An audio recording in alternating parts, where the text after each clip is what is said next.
ಕಾಂಗ್ರೆಸ್ನಲ್ಲಿ ಕುರ್ಚಿ ಕದನ ದಿನದಿಂದ ದಿನಕ್ಕೆ ತಾರಕಕ್ಕೇರ್ತಾ ಇದೆ. ರಾಜ್ಯ ಕೈ ಪಾಳ್ಯದಲ್ಲಿ ಪವರ್ ಶೇರಿಂಗ್ ಫೈಟ್ ಕೂಡ ಜೋರಾಗಿ ನಡೀತಾ ಇದೆ. ಇನ್ನು ಕಾಂಗ್ರೆಸ್ನಲ್ಲಿ ಈ ಒಂದು ನಾಯಕತ್ವದ ಬಿಕ್ಕಟ್ಟು ಇನ್ನೂ ಕೂಡ ಬಗೆಹರಿತಾ ಇಲ್ಲ. ಹೈಕಮಾಂಡ್ ಕೂಡ ಮಧ್ಯ ಪ್ರವೇಶ ಮಾಡಲಿಕ್ಕೆ ಮನಸ್ಸು ಮಾಡ್ತಾ ಇಲ್ಲ. ರಾಜ್ಯ ಕೈ ಪಾಳ್ಯದಲ್ಲಿ ಪವರ್ ಶೇರಿಂಗ್ ಫೈಟ್, ಕಾಂಗ್ರೆಸ್ನಲ್ಲಿ ಬಗೆಹರಿಯದ ನಾಯಕತ್ವದ ಬಿಕ್ಕಟ್ಟು. ರಾಜ್ಯ ಕಾಂಗ್ರೆಸ್ನಲ್ಲಿ ತಾರಕಕ್ಕೇರಿದ ಕುರ್ಚಿ ಕದನ, ಅಧಿಕಾರ ಹಂಚಿಕೆಗೆ ಸೂಚನೆ ಕೊಟ್ರ ಹೈಕಮಾಂಡ್. ಹಾಗಾದ್ರೆ ಹೈಕಮಾಂಡ್ ಈ ವಿಚಾರವಾಗಿ ಯಾವುದೇ ರೀತಿಯ ಸ್ಪಷ್ಟನೆಯನ್ನ ನೀಡುವ ಕೆಲಸವನ್ನ ಮಾಡಿಲ್ಲ. ಸಿದ್ದರಾಮಯ್ಯಗೆ ಸೂಚನೆ ಕೊಟ್ರ ರಾಹುಲ್ ಗಾಂಧಿ ಅವರು. ಯಾಕೆಂತಂದ್ರೆ 4 ಗೋಡೆಯಲ್ಲಿ ಈ ಒಂದು ವಿಚಾರ ಚರ್ಚೆ ಆಗಿರುತ್ತೆ. ಹಾಗಾಗಿ ಏನಾದ್ರೂ ಸಿಎಂ ಸಿದ್ದರಾಮಯ್ಯ ಅವರಿಗೆ ಸೂಚನೆ ಕೊಡುವ ಕೆಲಸವನ್ನ ಮಾಡಿದ್ರ ರಾಹುಲ್ ಗಾಂಧಿ ಎಂಬ ಪ್ರಶ್ನೆ ಮೂಡ್ತಾ ಇದೆ. ಸಿಎಂ ಸ್ಥಾನ ನನಗ್ ಬೇಕು ಅಂತ ಹಠ ಮಾಡ್ತಿದ್ದಾರಾ? ಅದಕ್ಕೆ 5 ವರ್ಷ ನಾನೇ ಸಿಎಂ ಅಂತ ಪುನರುಚ್ಚಾರ ಮಾಡುವ ಕೆಲಸವನ್ನ ಮಾಡ್ತಾ ಇದ್ದಾರಾ? ರಾಜ್ಯ ಕೈ ಪಾಳ್ಯದಲ್ಲಿ ಪವರ್ ಶೇರಿಂಗ್ ಫೈಟ್ ಜೋರಾಗಿ ನಡೀತಾ ಇದೆ. ಕಾಂಗ್ರೆಸ್ನಲ್ಲಿ ಬಗೆಹರಿಯದ ನಾಯಕತ್ವದ ಬಿಕ್ಕಟ್ಟು. ಈ ಸಿದ್ದರಾಮಯ್ಯ ಅವರು ಇತ್ತೀಚೆಗಂತೂ 5 ವರ್ಷ ನಾನೇ ಸಿಎಂ ಅಂತ ಪುನರುಚ್ಚಾರ ಮಾಡುವ ಕೆಲಸವನ್ನ ಮಾಡ್ತಾ ಇದ್ದಾರೆ. ಇದಕ್ಕೆ ಈಗ ಡಿ.ಕೆ. ಶಿವಕುಮಾರ್ ಅವರು ಕೂಡ ಆಲ್ ದಿ ಬೆಸ್ಟ್ ಅಂತ ವಿಶ್ ಮಾಡುವ ಕೆಲಸವನ್ನ ಮಾಡ್ತಿದ್ದಾರೆ. ಈಗ ಸದ್ಯಕ್ಕೆ ಕಾಂಗ್ರೆಸ್ನಲ್ಲಿ ಈ ಒಂದು ಪವರ್ ಶೇರಿಂಗ್ ಫೈಟ್ ಜೋರಾಗಿ ನಡೀತಾ ಇದೆ. ಈ ಒಂದು ಕುರ್ಚಿ ಕದನಕ್ಕೆ ಯಾವಾಗ ಬ್ರೇಕ್ ಬೀಳುತ್ತೆ ಎಂಬ ಪ್ರಶ್ನೆ ಕೂಡ ಮೂಡ್ತಾ ಇದೆ. ಏನಾದ್ರೂ ತೆರೆಮರೆಯಲ್ಲಿ ರಾಹುಲ್ ಗಾಂಧಿ ಅವರು ಸಿದ್ದರಾಮಯ್ಯ ಅವರಿಗೆ ಕುರ್ಚಿಯನ್ನ ಬಿಟ್ಟು ಕೆಳಗಿಳಿಲಿಕ್ಕೆ ಸೂಚನೆಯನ್ನ ಕೊಟ್ರ ಎಂಬ ಪ್ರಶ್ನೆ ಮೂಡ್ತಾ ಇದೆ. ಹಾಗಾಗಿ ಸಿಎಂ ಸಿದ್ದರಾಮಯ್ಯ ಅವರು ಇಲ್ಲ, ನಾನು ಈ ಒಂದು ಸ್ಥಾನವನ್ನ ಬಿಟ್ಕೊಡಲ್ಲ, 5 ವರ್ಷವೂ ಕೂಡ ನಾನೇ ಸಿಎಂ ಆಗಿ ಮುಂದುವರಿಬೇಕು ಎಂಬ ಬೇಡಿಕೆಯನ್ನ ಇಟ್ಟಿರುವ ಸಾಧ್ಯತೆ ಕೂಡ ಇದೆ. ಇದರ ಬೆನ್ನಲ್ಲೇ 5 ವರ್ಷ ನಾನೇ ಸಿಎಂ ಅಂತ ಪುನರುಚ್ಚಾರ ಮಾಡ್ತಾ ಇರಬಹುದು ಅಂತ ಹೇಳಲಾಗ್ತದೆ. ರಾಜ್ಯ ಕೈ ಪಾಳ್ಯದಲ್ಲಿ ಈ ಒಂದು ಪವರ್ ಶೇರಿಂಗ್ ಫೈಟ್ ದಿನದಿಂದ ದಿನಕ್ಕೆ ತಾರಕಕ್ಕೇರ್ತಾ ಇದೆ. ಇನ್ನು ಮಲ್ಲಿಕಾರ್ಜುನ ಖರ್ಗೆ ಅವರು ಎಐಸಿಸಿ ಅಧ್ಯಕ್ಷರು ಕೂಡ ರಾಜ್ಯಕ್ಕೆ ಆಗಮಿಸಿದ್ದಾರೆ. 2.5 ವರ್ಷದ ಬಳಿಕವೂ ಸಿಎಂ ಸ್ಥಾನ ತ್ಯಾಗ ಮಾಡದ ಸಿದ್ದು. ಇದಕ್ಕಾಗಿ ಸಿಡಿದೆದ್ದು ದೆಹಲಿಗೆ ತೆರಳಿದ್ರ ಡಿಕೆಶಿ ಟೀಮ್. ಸಿಎಂ ನಡೆ ಖಂಡಿಸಿಯೇ ಕಾಂಗ್ರೆಸ್ ಹೈಕಮಾಂಡ್ ಭೇಟಿ ಮಾಡಿದ್ರ? 4 ಗೋಡೆ ಮಧ್ಯ ನಡೆದ ಒಪ್ಪಂದದಂತೆ ನಡೆಯಬೇಕಲ್ವಾ? ಹಾಗಾದ್ರೆ ಡಿಕೆಶಿಗೆ ಸಿಎಂ ಸ್ಥಾನ ನೀಡಬೇಕಂತ ಡಿಕೆಶಿ ಬಣ ಪಟ್ಟು ಹಿಡ್ಕೊಂಡ್ ಕೂತಿದೆ. ನಮ್ಮಣ್ಣ ಪಕ್ಷ ಸಂಘಟನೆ ಮಾಡಿ ಅಧಿಕಾರಕ್ಕೆ ತಂದಿದ್ದಾರೆ. ಡಿ.ಕೆ. ಸುರೇಶ್ ಅವರು ಹೇಳಿರುವಂತದ್ದು. ಎಸಿಸಿ ಅಧ್ಯಕ್ಷ ಖರ್ಗೆ ಮುಂದೆ ಡಿ.ಕೆ. ಸುರೇಶ್ ಅವರು ವಾದವನ್ನ ಮಾಡಿದ್ದಾರೆ. ಪಕ್ಷ ಸಂಘಟನೆ ಮಾಡೋದ್ರಲ್ಲಿ ನಮ್ಮ ಅಣ್ಣನ ಪಾತ್ರ ಬಹಳ ಪ್ರಮುಖವಾದುದು. ಪಕ್ಷ ಸಂಘಟನೆ ಮಾಡಿ ಈ ಒಂದು ಸರ್ಕಾರ ಅಧಿಕಾರಕ್ಕೆ ಬರ್ಲಿಕ್ಕೆ ಅವರೇ ಕಾರಣ ಅಂತ ಮಲ್ಲಿಕಾರ್ಜುನ ಖರ್ಗೆ ಅವರ ಮುಂದೆ ಡಿ.ಕೆ. ಸುರೇಶ್ ಅವರು ವಾದವನ್ನ ಮಾಡಿದ್ದಾರೆ. 2.5 ವರ್ಷ ಬಳಿಕವೂ ಕೂಡ ಸಿಎಂ ಸ್ಥಾನ ತ್ಯಾಗವನ್ನ ಮಾಡಿಲ್ಲ ಸಿಎಂ ಸಿದ್ದರಾಮಯ್ಯ ಅವರು. ಇದಕ್ಕಾಗಿ ಸಿಡಿದೆದ್ದು ಎಲ್ಲರೂ ಕೂಡ ದೆಹಲಿಗೆ ಹೋದ್ರ ಎಂಬ ಪ್ರಶ್ನೆ ಕೂಡ ಮೂಡ್ತಾ ಇದೆ. ಇನ್ನು 4 ಗೋಡೆ ಮಧ್ಯ ನಡೆದ ಒಪ್ಪಂದದಂತೆ ನಡೆಯಬೇಕಲ್ವಾ ಎಂಬ ಪ್ರಶ್ನೆ ಕೂಡ ಸದ್ಯಕ್ಕೆ ಮೂಡ್ತಾ ಇದೆ. ಯಾಕೆಂತಂದ್ರೆ ಅಲ್ಲಿರುವಂತಹ ಈಗೇನು ಹೈಕಮಾಂಡ್ ನ ಭೇಟಿ ಮಾಡ್ಲಿಕ್ಕೆ ಅಂತ ದೆಹಲಿಗೆ ಹೋಗಿದ್ದಾರೆ. ಅವರು ಇದೇ ಪ್ರಶ್ನೆಯನ್ನ ಕೇಳ್ತಾ ಇದ್ದಾರೆ. ಡಿಕೆಶಿಗೆ ಸಿಎಂ ಸ್ಥಾನ ನೀಡಲೇಬೇಕು ಅಂತ ಡಿಕೆಶಿ ಬಣದವರು ಬಿಗಿ ಪಟ್ಟನ್ನ ಹಿಡಿದಿದ್ದಾರೆ. ಶತಾಯ ಗತಾಯ ಏನಾದ್ರೂ ಆಗ್ಲಿ ಡಿ.ಕೆ. ಶಿವಕುಮಾರ್ ಅವರಿಗೆ ಸಿಎಂ ಸ್ಥಾನ ಸಿಗಲೇಬೇಕು ಅಂತ ಡಿ.ಕೆ. ಶಿವಕುಮಾರ್ ಅವರ ಬೆಂಬಲಿಗರು ಸದ್ಯಕ್ಕೆ ದೆಹಲಿ ಯಾತ್ರೆಯನ್ನ ಕೈಗೊಂಡಿದ್ರು. ಹೈಕಮಾಂಡ್ ನ ಭೇಟಿ ಮಾಡಲಿಕ್ಕೆ ಕಸರತ್ತನ್ನ ಮಾಡಿದ್ರು. ಜೊತೆಗೆ ಮಲ್ಲಿಕಾರ್ಜುನ ಖರ್ಗೆ ಅವರನ್ನು ಕೂಡ ಭೇಟಿ ಮಾಡುವ ಕೆಲಸವನ್ನ ಮಾಡಿದ್ರು. ವೇಣುಗೋಪಾಲರನ್ನ ಭೇಟಿ ಆಗ್ಲಿಕ್ಕೆ ಸಮಯವನ್ನು ಕೂಡ ಕೇಳಿದ್ರು. ಜೊತೆಗೆ ಹೈಕಮಾಂಡ್ ಭೇಟಿ ಆಗ್ಲಿಕ್ಕೂ ಕೂಡ ಸಮಯವನ್ನ ಕೇಳಿದ್ರು.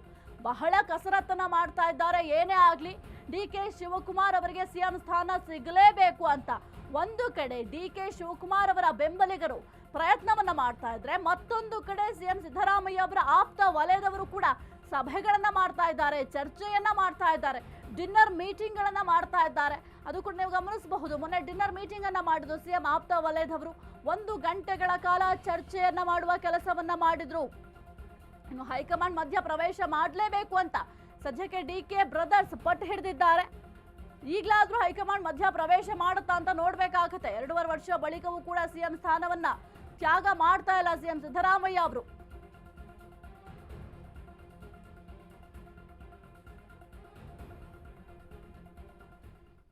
ಡಿಕೆ ನಿವಾಸಕ್ಕೆ ಶಾಸಕರ ದಂಡು ಹರಿದು ಬರ್ತಾ ಇದೆ. ಡಿಸಿಎಂ ಡಿ.ಕೆ. ಶಿವಕುಮಾರ್ ನಿವಾಸಕ್ಕೆ ಶಾಸಕರು ದಂಡೋಪಾದಿ ಬರ್ತಾ ಇದ್ದಾರೆ. ಡಿಸಿಎಂ ಡಿ.ಕೆ. ಶಿವಕುಮಾರ್ ನಿವಾಸಕ್ಕೆ ಶಾಸಕರ ದಂಡು ಹರಿದು ಬರ್ತಾ ಇದೆ. ತಡರಾತ್ರಿ ಪವರ್ ಸೆಂಟರ್ ಆಗಿದ್ದ ಡಿಸಿಎಂ ಡಿ.ಕೆ. ನಿವಾಸ. ಡಿಸಿಎಂ ಡಿ.ಕೆ. ಶಿವಕುಮಾರ್ ನಿವಾಸದಲ್ಲಿ ಶಾಸಕರು ಹೈ ವೋಲ್ಟೇಜ್ ಸಭೆ ಮಾಡಿದ್ದಾರೆ. ನಾಯಕತ್ವದ ಚರ್ಚೆಯ ಬೆನ್ನಲ್ಲೇ ಕುತೂಹಲವನ್ನ ಮೂಡಿಸ್ತಾ ಇದೆ ಸಭೆ. ಮೀಟಿಂಗ್ನಲ್ಲಿ ಸಿಪಿ ಯೋಗೇಶ್ವರ್ ಅವರು ಕೂಡ ಭಾಗಿಯಾಗಿದ್ರು. ಜೊತೆಗೆ ಪ್ರಕಾಶ್ ಕೋಳಿವಾಡ, ಡಿಕೆ ಸುರೇಶ್, ಯಾಸೀರ್ ಪಠಾಣ್, ಶ್ರೀನಿವಾಸ್ ಮಾನೆ ಎಲ್ಲರೂ ಕೂಡ ಭಾಗಿಯಾಗಿದ್ರು ಈ ಒಂದು ಸಭೆಯಲ್ಲಿ. ದಿನೇಶ್ ಗೂಳಿಗೌಡ ಹಾಗೂ ಆನಂದ್ ಗಡ್ಡೆದೇವರ ಮಠ ಕೂಡ ಭಾಗಿಯಾಗಿದ್ರು. ತೀವ್ರ ಕುತೂಹಲ ಮೂಡಿಸಿದೆ ಡಿಕೆ ಶಿವಕುಮಾರ್ ಅವರ ನಡೆ. ಮುಂದೆ ಯಾವ ನಡೆಯನ್ನ ಅನುಸರಿಸಬಹುದು ಎಂಬುದು ಕೂಡ ಬಹಳ ಕುತೂಹಲಕ್ಕೆ ಕಾರಣ ಆಗಿದೆ. ಯಾಕಂತಂದ್ರೆ ಪಕ್ಷದಲ್ಲಿ ಇಷ್ಟೆಲ್ಲ ಸದ್ಯಕ್ಕೆ ಬೆಳವಣಿಗೆಗಳಾಗ್ತಾ ಇದೆ. ಜೊತೆಗೆ ಒಂದು ಟೀಮ್ ಈಗ ದೆಹಲಿಗೆ ಹೋಗಿದೆ, ಮತ್ತೊಂದು ಕಡೆ ಸಭೆಗಳನ್ನ ಮಾಡ್ತಾ ಇದ್ದಾರೆ. ಆದ್ರೆ ಯಾವುದು ಕೂಡ ನನಗೆ ಗೊತ್ತೇ ಇಲ್ಲ ಅಂತ ಡಿಸಿಎಂ ಡಿಕೆ ಶಿವಕುಮಾರ್ ಅವರು ಜಾಣ ಮೌನವನ್ನು ವಹಿಸಿದ್ದಾರೆ. ಹಾಗಾಗಿ ಏನ್ ಮಾಡ್ತಾರೆ, ವಾಟ್ ನೆಕ್ಸ್ಟ್ ಅನ್ನೋದು ಸದ್ಯಕ್ಕಿರುವಂತಹ ಕುತೂಹಲಕಾರಿ ಪ್ರಶ್ನೆ. ಒಂದು ವೇಳೆ ಏನಾದ್ರೂ ಸಿಎಂ ಸ್ಥಾನ ಸಿಕ್ಕಿಲ್ಲ ಅಂತ ಅಂದ್ರೆ ಡಿಸಿಎಂ ಡಿಕೆ ಶಿವಕುಮಾರ್ ಏನ್ ಮಾಡ್ತಾರೆ? ಯಾಕೆಂತಂದ್ರೆ ಹೈಕಮಾಂಡ್ ಮಟ್ಟದಲ್ಲಿ ಈ ಒಂದು ವಿಚಾರ, ಪವರ್ ಶೇರಿಂಗ್ ವಿಚಾರ ಚರ್ಚೆ ಆಗಿದ್ರೆ ಇವಾಗ ಸದ್ಯಕ್ಕೆ ಸಿದ್ದರಾಮಯ್ಯ ಅವರು ಸ್ಥಾನವನ್ನ ಬಿಟ್ಕೊಡ್ಬೇಕಾಗತ್ತೆ. ಒಂದು ವೇಳೆ ಈ ಒಂದು ವಿಚಾರವಾಗಿ ಚರ್ಚೆ ಆಗೇ ಇಲ್ಲ ಅನ್ನೋದಾದ್ರೆ ಹೈಕಮಾಂಡ್ ಮಧ್ಯ ಪ್ರವೇಶಿಸಿ, ಇಲ್ಲ ಈ ಒಂದು ಸಿಎಂ ಸ್ಥಾನಕ್ಕಾಗಿ ಅಥವಾ ಒಂದು ಪವರ್ ಶೇರಿಂಗ್ ವಿಚಾರವಾಗಿ ಯಾವುದೇ ರೀತಿಯ ಚರ್ಚೆ ಆಗಿಲ್ಲ, ನಾವು ಆ ರೀತಿಯಾಗಿ 2.5 ವರ್ಷ ಸಿದ್ದರಾಮಯ್ಯ ಅವರು, 2.5 ವರ್ಷ ಡಿಕೆ ಶಿವಕುಮಾರ್ ಅವರಂತ ಎಲ್ಲೂ ಹೇಳಿಲ್ಲ ಅಂತ ಸ್ಪಷ್ಟನೆಯನ್ನ ಕೊಡಬೇಕಾಗುತ್ತೆ. ಒಂದು ವೇಳೆ ಸ್ಪಷ್ಟನೆಯನ್ನ ಕೊಡದೆ ಈಗ ಯಾವ ರೀತಿ ಹೈಕಮಾಂಡ್ ಜಾಣ ಮೌನವನ್ನು ಅನುಸರಿಸ್ತಾ ಇದೆ. ಜೊತೆಗೆ ರಾಹುಲ್ ಗಾಂಧಿ ಅವರು ಡಿಕೆ ಶಿವಕುಮಾರ್ ಅವರನ್ನ ಭೇಟಿ ಮಾಡಲಿಕ್ಕೆ ಯಾವುದೇ ರೀತಿಯ ಸಮಯಾವಕಾಶವನ್ನು ಕೊಟ್ಟಿಲ್ಲ. ಇನ್ನು ಈಸಿಯಾಗಿ ಸಿದ್ದರಾಮಯ್ಯ ಅವರು ಹೋಗಿ ರಾಹುಲ್ ಗಾಂಧಿ ಅವರನ್ನ ಭೇಟಿ ಮಾಡ್ತಾರೆ. ಆದ್ರೆ ಡಿಕೆ ಶಿವಕುಮಾರ್ ಅವರು ಎಷ್ಟೇ ಬಾರಿ ದೆಹಲಿಗೆ ಹೋದ್ರೂ ಕೂಡ ಸಮಯಾವಕಾಶವನ್ನ ಕೊಡ್ತಾ ಇಲ್ಲ. ಹಾಗಾಗಿ ಏನಾದ್ರೂ ಪಕ್ಷದಿಂದಲೇ ನೆಗ್ಲೆಕ್ಟ್ ಮಾಡ್ತಾ ಇದ್ದಾರಾ ಎಂಬ ಪ್ರಶ್ನೆ ಕೂಡ ಮೂಡ್ತಾ ಇದೆ. ಹಾಗಾಗಿ ಸದ್ಯಕ್ಕೆ ಕೆಲವೊಂದಿಷ್ಟು ಶಾಸಕರು ಹೈಕಮಾಂಡ್ ಭೇಟಿ ಮಾಡಲಿಕ್ಕೆ ಅಂತ ದೆಹಲಿಗೆ ಹೋಗಿದ್ದಾರೆ. ಈಗಲಾದ್ರೂ ಆ ಒಂದು ಶಾಸಕರಿಗೆ ರಾಹುಲ್ ಗಾಂಧಿ ಅವರು ಸಮಯಾವಕಾಶ ಕೊಡ್ತಾರಾ?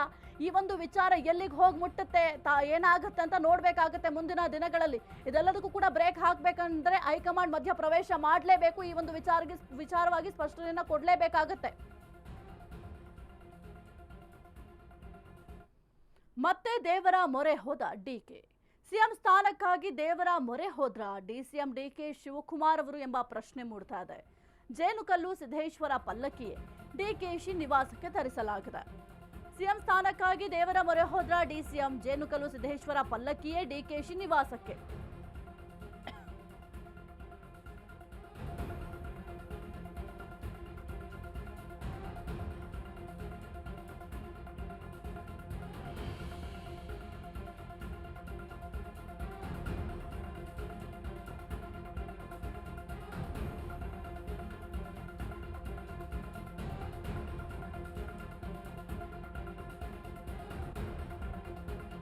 ಸ್ಥಾನಕ್ಕಾಗಿ ದೇವರ ಮೊರೆ ಹೋದ್ರ ಡಿಸಿಎಂ ಎಂಬ ಪ್ರಶ್ನೆ ಮೂಡ್ತಾ ಇದೆ. ಜೇನುಕಲ್ಲು ಸಿದ್ದೇಶ್ವರ ಪಲ್ಲಕ್ಕಿಯೇ ಈಗ ಡಿಕೆ ನಿವಾಸಕ್ಕೆ ಬಂದಿರುವಂತದ್ದು. ತಡರಾತ್ರಿ 1 ಗಂಟೆಯವರೆಗೂ ಕೂಡ ಡಿಕೆಶಿ ನಿವಾಸದಲ್ಲಿ ಪೂಜೆಯನ್ನ ಸಲ್ಲಿಕೆ ಕೂಡ ಮಾಡಲಾಗಿದೆ.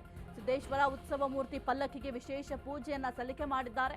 ಹಾಸನದ ಅರಸೀಕೆರೆ ಜೇನುಕಲ್ಲು ಸಿದ್ದೇಶ್ವರ ಸ್ವಾಮಿ ಬೆಂಗಳೂರಿನ ಸದಾಶಿವನಗರದ ನಿವಾಸದಲ್ಲಿ ಪೂಜೆಯನ್ನ ಸಲ್ಲಿಕೆ ಮಾಡಲಾಗಿದೆ. ಆ ಒಂದು ಪಲ್ಲಕ್ಕಿಗೆ ತಡರಾತ್ರಿ 1 ಗಂಟೆಯವರೆಗೂ ಕೂಡ ಡಿಕೆಶಿ ಅವರ ನಿವಾಸದಲ್ಲಿ ಪೂಜೆಯನ್ನ ಮಾಡಲಾಯಿತು.